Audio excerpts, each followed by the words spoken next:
welcome again to another edition of Let's Talk Ed with Professor Chris, the best college podcast where we continue to explore the big questions about education, careers, and the future, but most importantly, the show that is empowering minds one episode at a time.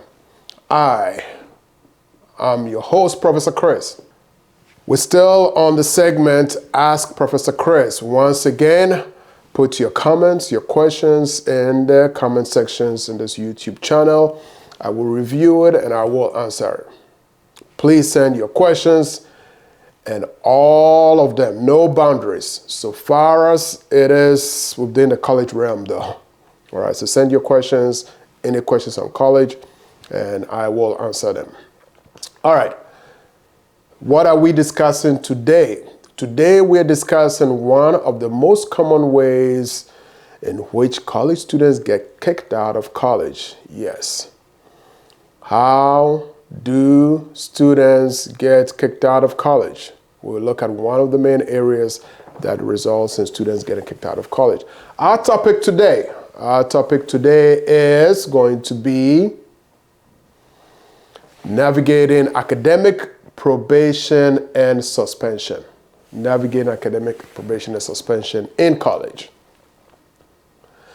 So before we get into the topic, we got to get something right real quick. We have to understand what gets us into college. If I ask that question, your answer probably will be grades. Yes, your high school grades gets you into college. Now, what you really need to understand is what is going to keep you in college. Good grades. This time we're past just getting grades, okay? Well, yes, you do need good grades to pick your favorite college to go to, but more so now that you're in college, you really need some good grades to stay in college, okay? All right. So let's do a quick reality check because this topic, believe it or not, probation and suspension, and by the way, as I get into this here, I'm sure some of you figure out that probation comes first, followed by suspension. But yeah, why is this a big topic? You could just Google probation and suspension and you hear other college students talk about this same topic and how they got out of school and how they have to come back. One of the most recent ones I was looking at was by a student from University of Maryland. Talked about her story about how it was on academic probation, suspension, and the way in which he got back in there. Of course, I have to do some of the numbers. Statistically, about 20% of undergraduates received a first-year grade point average. Grade point average, what is that? GPA, we'll get into that next. But yes, first-year grade point average, 20% of undergraduates received a grade point average that is likely to result in probation, okay? And typically that's a 2.0, we'll talk about that. Among students who ultimately earn bachelor's degree, about 8% report having been on academic probation. There is nothing to be ashamed about because I will be addressing that here. Sometimes we get caught off guard and it happens. So we'll look at what gets you into that situation, how you can get out of it, and by no means is it a shame if you're trying to get your life back on track through academics. In my experience, probably 20 plus years in my college experience, again, I've told you all the different colleges that I've been in, 4-year, big one, small, community, all of them, right? I have students come and go faster than they came in due to academic probation or suspension. So before we get into this topic, I know you're in college, so this is probably nothing new to you, but I hope you understand what a grade point average is, GPA. Let's look at it very quickly. So as we all know, A is a grade point. We're not talking grade point averages here. We're looking at grade points. So A is a grade point of 4.0, B is a grade point of 3.0, C is a 2.0, which is passing. And then we got a D, which is 1.0, and then of course we have an F. There's no E. So there's 3 grade points that you need to be familiar with. Again, A 4.0, B 3.0, C 2.0, pass, D basically means take the class over again, and F just means nothing, with a grade point average of 0. So, now that we know the grade points, what is a grade point average? Let's pretend, and I will put this on the screen so you kind of get a better picture of that too. So let's pretend a semester you took 5 classes. And your 5 classes, you got 1A, 1B, 1C, 1D, and unfortunately 1F. What is your grade point average? Your grade point average is calculated based on classes attempted. So once again, some students think, oh, this class, I got an F, it doesn't count. Unfortunately, that counts as your grade point average. So an F is basically the guy who doesn't want to contribute or chip in when we're trying to do a little barbecue or have a little party around, doesn't want to do anything, or the team effort doesn't want to do anything, right? But when it comes time to celebrate, to have fun, they're right there. You got to split everything evenly, right? So all the wings, the hamburgers that you got, they didn't want to contribute anything, but when it's party time, we share it right in the middle, everybody gets some, right? That's what an F basically is. F doesn't contribute to the party, but unfortunately, it adds up to your grade point average. So once again, if you took 5 classes, again, and let's just say your classes or the grades you got in your class was A, B, C, D, and an F, your grade point average based on the numbers that I told you, A is 4, plus B is 3, plus C is 2, plus D is 1, that gives you 10. However, you have to divide that 10 by what? 5, even though the F doesn't contribute to any of it, doesn't have any points, but that is what usually gets you your grade point average low. So in this case, if you guessed it, it's a 2.0. Okay. That is what usually gets you in trouble. The other thing I'd like to point out before we get into the definitions of probation and suspension is this. Most instructors do not like giving low C's. What do I mean by that? A C is a pass. And for most institutions, you pass with a C, you can move on. However, if it's a prerequisite to a class, and instructors feel a C minus or a low C really means you don't really understand the concepts in the class, they are tempted to give you a D, because D automatically means you have to take this class over. I'm not even going to get into why D is a pass. Every now and then I know students will argue, oh, I got a D, I don't have to retake the class. A D in most institutions means you're taking the class over again, you don't understand the concepts from that class very well, you got to take it over again. Which is why I said there's a thin line between C and D. Because if an instructor really wants you to understand the concepts in the class, you get a low C, they're probably going to give you a D, which gives you the opportunity to take the class over again, even though you might not see it that way. Okay? Here's another thin line between 2 grades, a D and an F. It happens, but sometimes you're one of those students who goes to every class, contributes or participates in everything in class. Unfortunately, you're not doing well in the class, and you're probably getting an F in the class. Once again, it is per the instructor's discretion. Because what is the difference with a student that goes to the class, doesn't do anything, but is also getting an F, and the one that at least participates in class, and now they also get an F? So sometimes most instructors will say, you know what, I'm going to give you a D, because at least it's a 1-point grade, right, which can help you. You still have to take the class over again. So hopefully I've broken down the grade point and how the grade point average kind of works out, but keep in mind that when you're calculating your grade point average, it is the class that you attempted. So if you attempted 8 classes but you passed 3, unfortunately, it is going to be the grades for those 3 classes divided by the 8. That being said, what is academic probation? Let's look at the rules of engagement for academic probation. How does one get on academic probation? As I mentioned, a C is a pass, which is why most institutions use a 2.0 as the cutoff point. A 2.0. So if your grade point average is a 2.0, you can look at academic probation as a warning, right? Basically, that's what it is.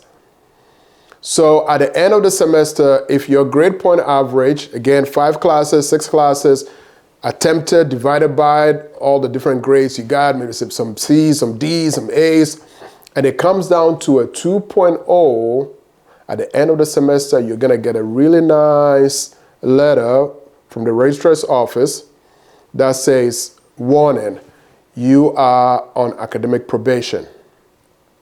That does not get you out of school. Again, that is a warning. But what that means is you have the following semester to get your grade point average back above the 2.0. Okay? That's what that means. And we'll get into the effects of that later. Now, let's talk about the red flag, academic suspension. How do you get an academic suspension? Let's look at the definition first.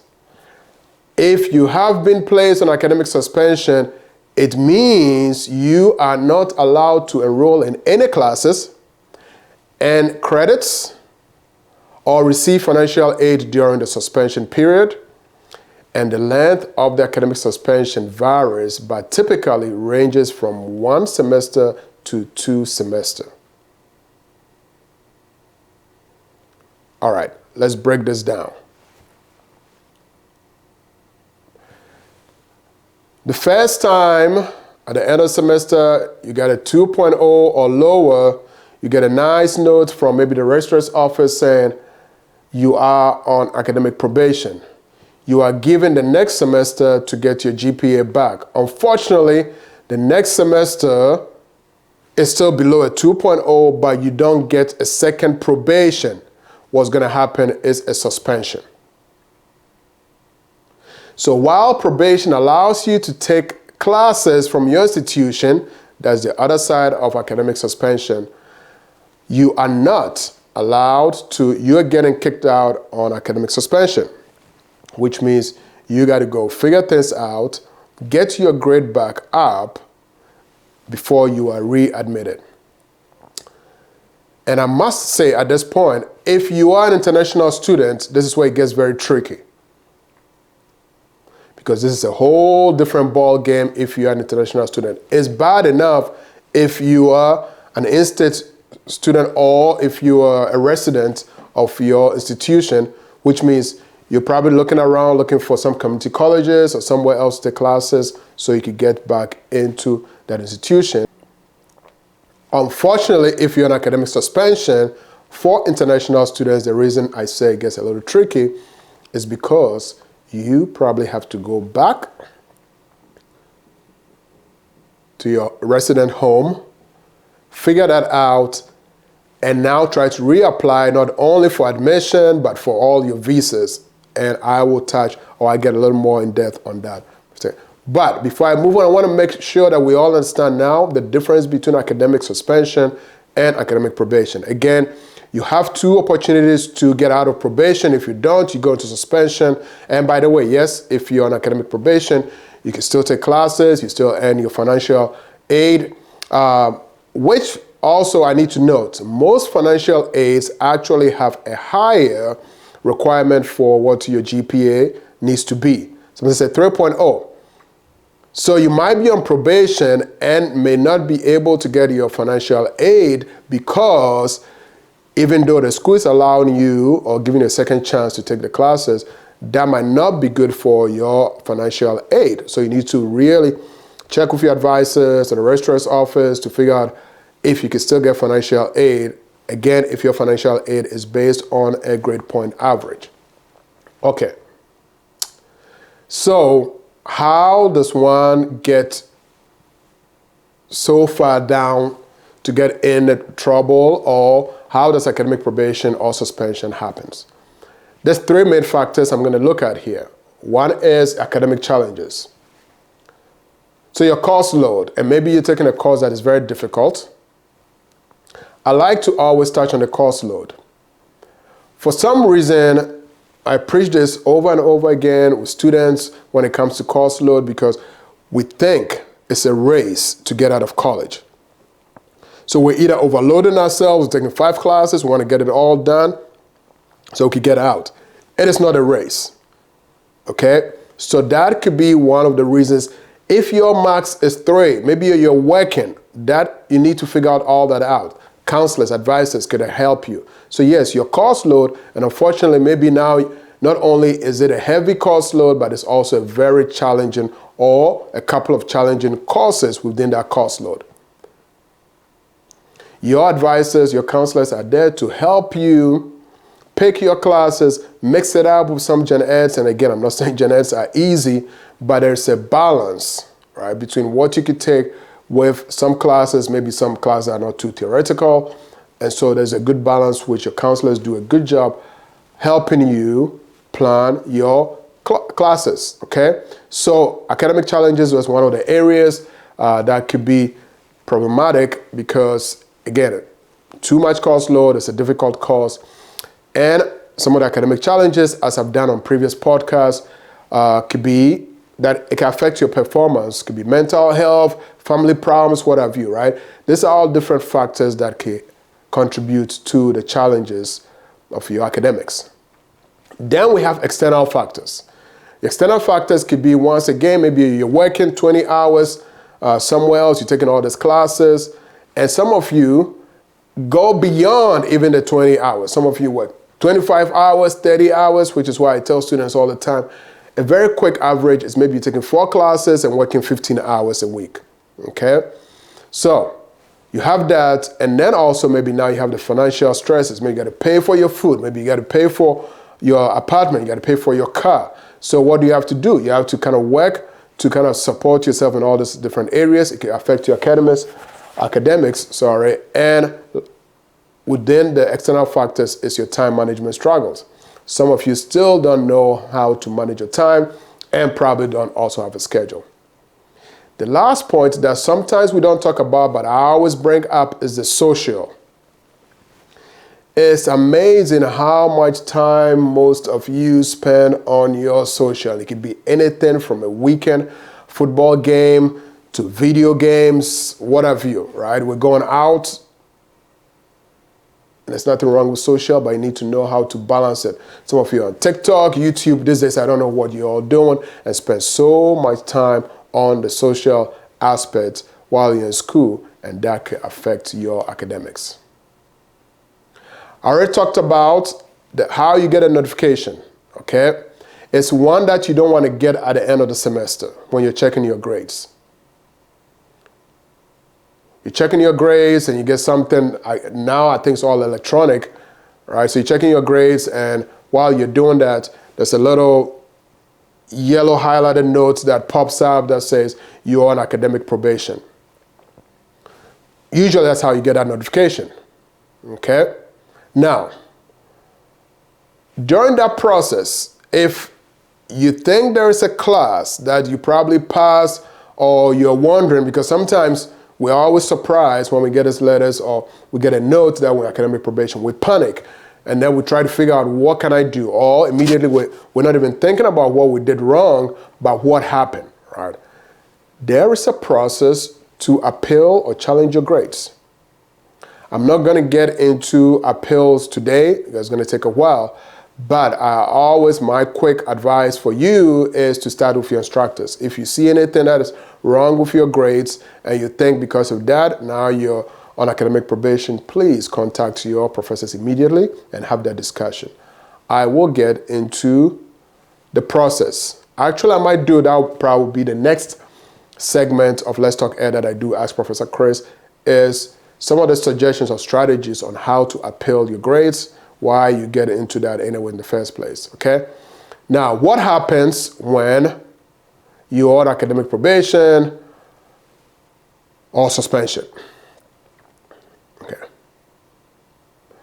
Academically, what you're probably going to be missing out on or losing is probably your scholarships, your financial aids. Now, this is going to affect you emotionally and, right, socially. Because now you feel like you're a failure, which you're not, by the way, okay? I always tell students, look at this as lessons learned, but you have to learn that lesson. Figure out how you got this far, or figure out why you got low grades at your academic probation. It happens. It could all be just the academics. It could all be some challenging classes. And once again, some of the consequences when you find yourself in this situation, if you're an international student, as I mentioned, is a whole different ball game. It almost feels like you're starting all over again. All right, let's talk about some strategies to avoid probation and suspension. I am not going to spend too much time on this here because I have talked so many times over and over and over. If you want to go back and look at previous podcasts on some of the tips that I'm going to provide you. So I'm going to go right through very quickly.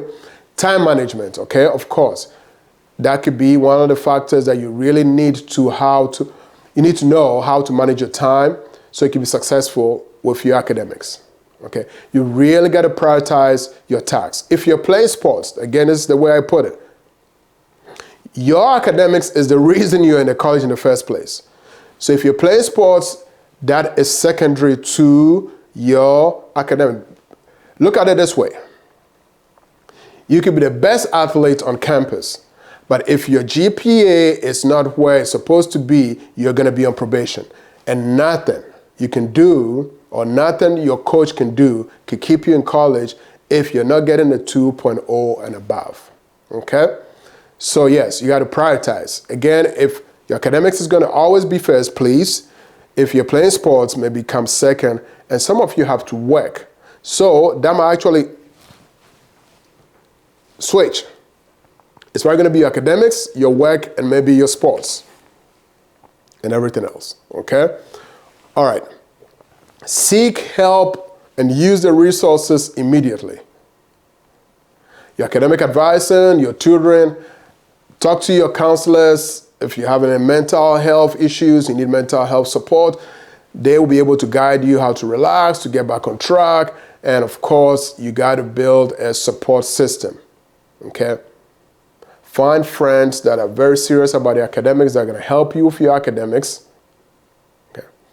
And the last suggestion I'm going to provide in terms of strategies to avoid probation and suspension is this, and I need every one of you to listen very carefully to this. Understand your withdrawal process. Understand your withdrawal process. It is your responsibility, even though most instructors at the beginning of the semester will let you know very clearly what the deadline is to withdraw from the class. It's a reminder. It is your responsibility to know when to withdraw from your class. Better yet, there are different stages. There are times, I believe, first week or second week where you can withdraw from the class and get all your money back. Every institution is different, so you got to really find out what those deadlines are. Some even go to the point of saying maybe week 3, you can still withdraw, you get 75% back, maybe 50% back. You need to know all these timelines, and you're going to find all that in your academic calendar. Or just check with your instructors. It is very, very important, and I can't stress this enough, because week 1, week 2, you should be able to determine whether your workload is too much and take the necessary steps. And maybe one of those steps would be, you know what, maybe this class is a little too challenging, maybe I should drop this class, but I need to figure out when that withdrawal deadline is. And again, there's all these different stages of withdrawal deadline, but sometimes you can also get a withdrawal with an F. Bottom line here is this. If you don't withdraw before the withdrawal deadline, then you're stuck with that class and you just have to do your best to at least pass the class. Okay. Now let's look at how to recover from academic probation. This is assuming that you're either on academic probation or unfortunately, maybe you are on academic suspension. Let's start first with probation.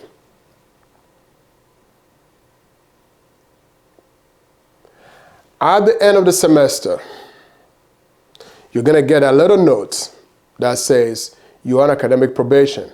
Once again, it is panic time, but remember that you do have the opportunity another semester. You're not going to get 2 more semesters.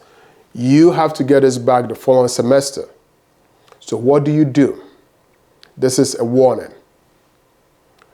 My advice to you is when you get that at the end of the semester, start planning. Whatever break you have, reach out to your advisors or your counselors to say, I am on academic probation. What ideas, what suggestions do you have for me? Usually, as you are getting this note that you're on academic probation, your advisor is also getting the same note.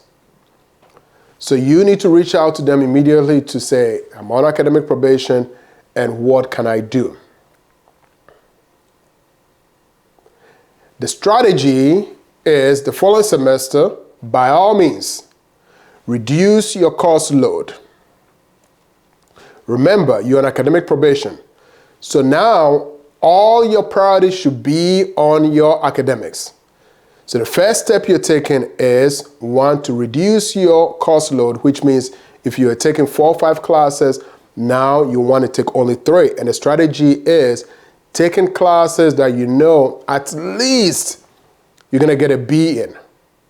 So less classes, expectation is very high, you want to get a B. If you are working, this will be a good time to there is no shame, by the way, in probation. Let your supervisors that you work with know what your situation is, and let them know, just for this 1 semester, I need to get my grade point average back because what you're looking at is suspension. Take time off that semester to focus on your 3 classes, and now you got to manage your social. I'm not saying don't have fun, but you got to limit what you used to do. There is no shame letting your friends know on the weekend that you cannot spend 6 hours tailgating to go to the football game, that you're not going to the club. If you're very serious about your academics, these are some of the sacrifices you make. Remember, you only have 1 semester to get that grade back up, and if you do exactly as I'm suggesting, you are going to be better off. During that process, I also encourage you to go to your instructors to find out how you're doing, especially midterms, because not every instructor provides grades during the midterms. You want to know how you're doing. So midterms, halfway through the semester, check with your instructor to find out how you're doing the class. Let them know you're on academic probation. So you're trying to make sure your grades are up, okay? All right. Now let's look at suspension.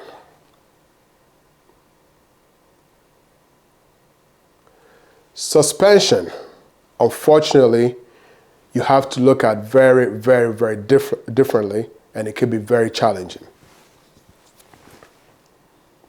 Because when you are suspended, you're not within institution environment. You're not within institution boundaries. You need to go out and figure out on your own how to get or take classes within your degree program so you could transfer it back to the institution to let them know, hey, I've been working really hard. Here are my grades now, and I'm ready to come back. That is what makes it very challenging because it takes a lot, and you have to be matured enough, and you have to have some kind of guidance, and usually most students are not even discussing suspension with their parents. I have talked to students that were on suspension, and it almost looked like we have to go through a therapy session because it is. It's embarrassment. It's disgraceful in your mind, by the way. You don't want any of your friends knowing that you've been suspended. So you want to be far, far, far, far, far away. You want to immediately find out how to get back, where you're going to take those classes from. As I mentioned, usually some community colleges will allow you to register to take a couple of classes that you can transfer back. That will be the first and best option. But do not take the time out of school. Unfortunately, in my experience, 90% of the students that I've known that went on academic suspension never came back. That is my personal experience, and that's my personal data, which is right unfortunate. But I always track my students, especially the ones that actually have the courage to let me know that they are suspended. Sometimes I reach out to students because I ask their friends, what happened to so-and-so? They're not around. What's going on? Sometimes nobody knows because they just disappear. Again, in my experience, I could probably count the number of students that I know that were on academic suspension that came back, probably on one hand. And I'm talking over 20 years of experience. So while you don't want to get yourself in academic suspension, it is very challenging to get out of it, to get back. But if you can really do it, it's a second opportunity. It will be a lesson learned. And I encourage you all, there's nothing to be shameful about. It's about your life and getting yourself back on track. And you can do it. Sadly, if you are an international student, you cannot stay in the country on suspension. Your I-20, your F-1 is not going to support that. You are required to go back to your home residence. As I mentioned, this becomes a little bit challenging because, first of all, if your home residence doesn't have the courses that you could take to transfer back into the institution, that's problem number one. Problem number two is whether the embassy is going to reissue you a visa to come back. So here are some of the things you need to think about. Either way, when you get out probation, get out of that before it becomes a suspension. Well, I think I have broken down academic probation, academic suspension to the best of my ability. I'm going to leave you with 3 points that I need you to remember. Number 1 is the warning signs. The warning signs are going to be low grades. Take those seriously. Number 2 is the action signs. What is the immediate action you're going to take once you see your grades going down? And sometimes it's not going to happen immediately, by the way, because you probably start off with a 4.0. The following semester it goes to a 3.0. Those are the warning signs that I'm talking about before it gets to the 2.0. Take those seriously. And my third point is the active sign. Seek immediate help. There is no gain in shame, but you got to gain in no shame. There's nothing wrong with that if you're trying to get yourself back on track after you're suspended. I commend you. I take my hat off to you if you are on academic suspension and you made your way back. I commend you for doing that.